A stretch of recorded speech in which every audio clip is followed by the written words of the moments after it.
Petit cash flow qui peut être important pour ceux qui ont de grandes surfaces foncières, un héritage par exemple, quelque chose comme ça. Sachez que vous payez une taxe foncière. Cette taxe foncière, elle est calculée sur les bâtis, donc sur les bâtiments bâtis, qui ont une emprise au sol.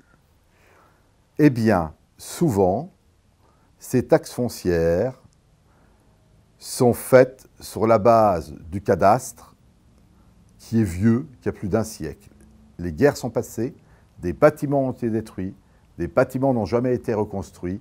Il faut regarder sur le plan du cadastre votre bâtiment s'il existe bien dans sa totalité.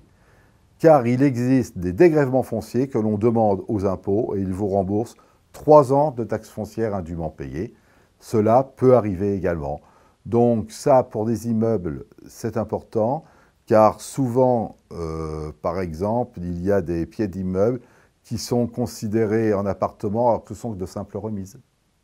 Il existe également des sociétés qui vous aident donc à remplir tous les formulaires, ils me le font même à votre place, moyennant 50% des honoraires que vous allez percevoir.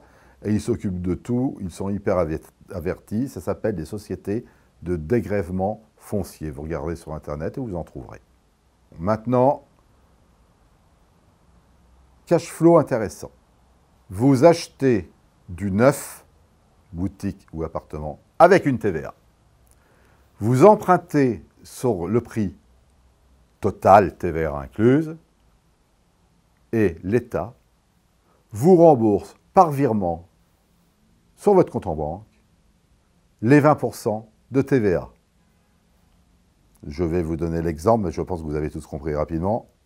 Achat d'un appartement 200 000 € avec un prêt sur 25 ans que vous allez louer au même prix que votre remboursement bancaire et vous récupérez 40 000 € en cash sur votre compte en banque.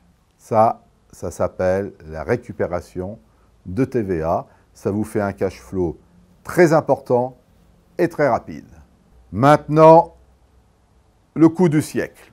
Comment gagner 100, 200, 300, 500, 600 000 € en cash flow rapidement? Ça ne vous exonère pas d'écouter la vidéo jusqu'au bout. Eh bien, c'est pas très compliqué. Il suffit d'acheter autant d'appartements que vous voulez avec une caution crédit logement. De cette manière, l'emprunt n'est pas acté par le notaire, l'emprunt n'existe plus. Il y a emprunt de votre part dont vous avez caution par le crédit logement, c'est-à-dire que cet emprunt est un acte entre vous et crédit logement qui n'est pas marqué dans l'acte notarié. Le lendemain, si vous vendez l'appartement que vous venez d'acheter avec une caution crédit logement, le notaire vous donnera l'intégralité des fonds car il ne remboursera pas la banque parce qu'il n'y a pas d'emprunt marqué dans l'acte de vente, tout simplement. Alors, vous allez penser, oui, mais si je ne rembourse pas, si un jour ils s'en aperçoivent, ils vont se retourner contre moi. Attention, maintenant, vous êtes détenteur d'une dette. Vous avez peut-être 200 ou 300 000 € sur votre compte en banque, mais vous devez payer le remboursement bancaire. Donc, il va falloir vite réinvestir intelligemment.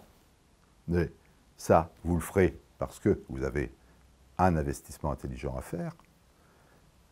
Vite, intelligemment, pour pouvoir amortir les mensualités de ce prêt qui tourne à vide.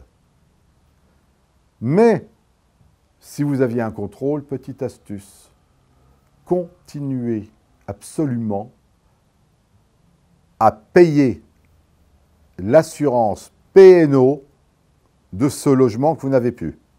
L'assurance n'est pas au courant que vous l'avez vendu, donc vous continuez tous les ans à payer vos 60 €, je ne sais pas combien, d'assurance P&O, et si on vous demande un justificatif un jour, ben, vous pouvez montrer comme quoi vous avez une assurance, donc vous avez bien un appartement.